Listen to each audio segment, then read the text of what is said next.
standing stones. You know them. There's 13 of these things in total. Some of them are fantastic, nigh on busted, and some of them are so awful I would recommend avoiding them at all costs.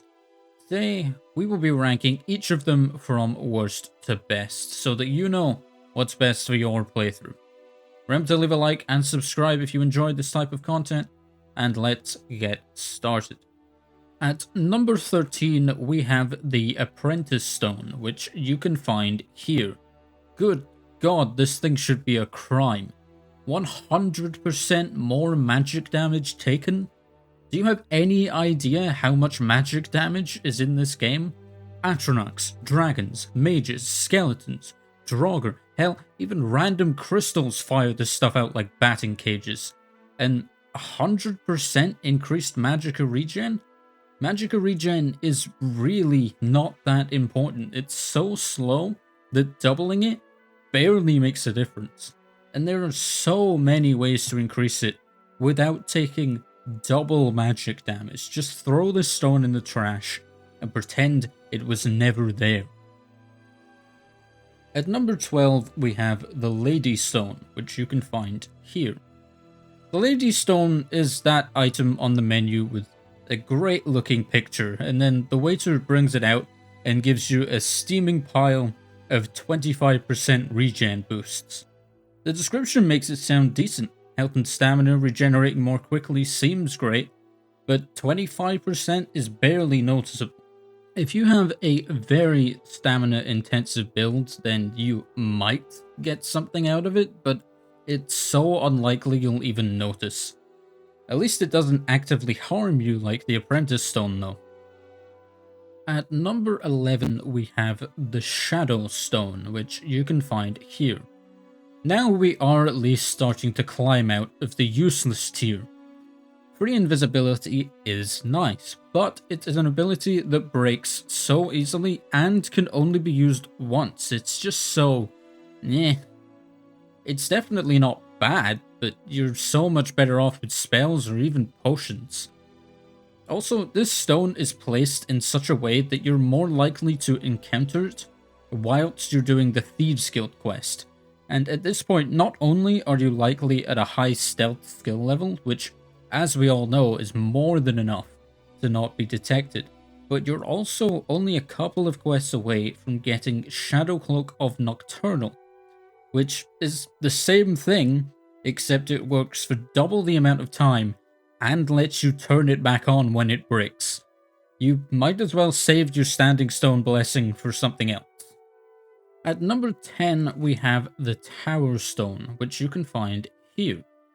This is pure convenience. The Tower Stone lets you open an Expert or lower lock once each day. Expert is the level 75 cap, so it is pretty high. And yes, it is incredibly convenient, especially considering you can just wait 24 hours between opening the locks. But the key thing is that in Skyrim, unlike other Bethesda titles, you can still try locks above your level and open them. It's just harder. If we're talking about being as efficient as possible, this stone is unnecessary. But God is it handy though. At number 9, we have the Serpent Stone, which can be found here. This was a tricky one to place, because any of these that can just be replaced by a spell, I instantly value less. However, Paralyze is a very high level spell and a very powerful tool when it actually works. There are a lot of enemies that can't be affected by paralysis, but when you fight something that does, they are screwed. At number 8, we have the Lover's Stone, which can be found here. The Lover's Stone is the stone for the indecisive person. 15% more experience for everything. There is nothing to complain about here, and nothing to rave about either. It is as middle of the road as you can get. It inspires no joy and no hatred. Never has there been a more boring and more plain choice. And yet, if this is your go-to standing stone, you don't care about any of that. You have other things on your mind, and this video isn't going to change that. At number 7, we have the Steed Stone, which can be found here. The Steed Stone is interesting. It has never been less necessary, with Anniversary Edition adding backpacks, and yet this is the epitome of convenient. Even more so than the Tower Stone. 100 extra carry capacity is a lot. The armor weight being 0 is useless as soon as you get the perk in whichever skill tree you're leveling, but 100 carry capacity is 100 carry capacity. Is it necessary? Not even slightly. Should it be this high on the list? Probably not. Would I still take it over anything we've talked about so far? Absolutely. At numbers 6, 5, and 4, we have the Thief, Warrior, and Mage Stones, which can be found here. 20% more experience. Switch them out whenever you like to level what you want. These are the stones you actually use to level up, instead of the Lover's Stone. There's not a whole lot more to say. They're good, and you know why they're good. At number 3, we have the Ritual Stone, which can be found here. The Ritual Stone is interesting because it gives you access to not only what equates to a master conjuration spell, but arguably a better version of it that bypasses the restrictions of the magic school itself. The Ritual Stone allows you to reanimate as many corpses as you can stack next to you within 75 feet. You can do some really wacky stuff with this one. Really, the only limit is your own imagination. Those of you who know anything about the Standing Stones know exactly where this one was going. The two that would be competing for victory. Those of you who have also been paying attention should know how this is going to go. At number 2, we have the Lord Stone, which can be found here. I have nothing bad to say about the Lord Stone. It is practical and reliable. You just take less damage.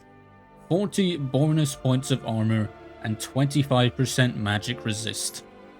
In fact, there is one situation in which you should use this over our number 1 choice. There is a slight bug in the base game that makes magic absorption affect your own summons, so they just won't appear. But if you're not using conjuration, there is one clear winner here. At number 1, we have the Atronach Stone, which can be found here. This stone is so good, it puts almost every other stone out of business. 50% magic absorption is insane, and this is absorption, not resistance. When you absorb an enemy spell, you get the magicka from it, and remember, that 50% doesn't mean you take 50% damage. It means you take 0 damage 50% of the time. You negate entire spells with this Standing Stone.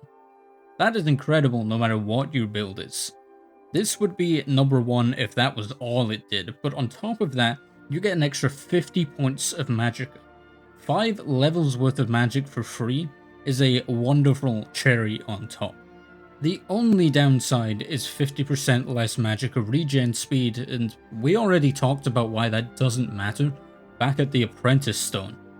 The Atronach Stone is the undisputed king of the Standing Stones. Unless you're a conjuration build, and then you should probably use the Lord Stone. But that is it. All 13 Standing Stones ranked from worst to best. Be sure to leave a like and subscribe if you enjoyed, and I'll see you next time.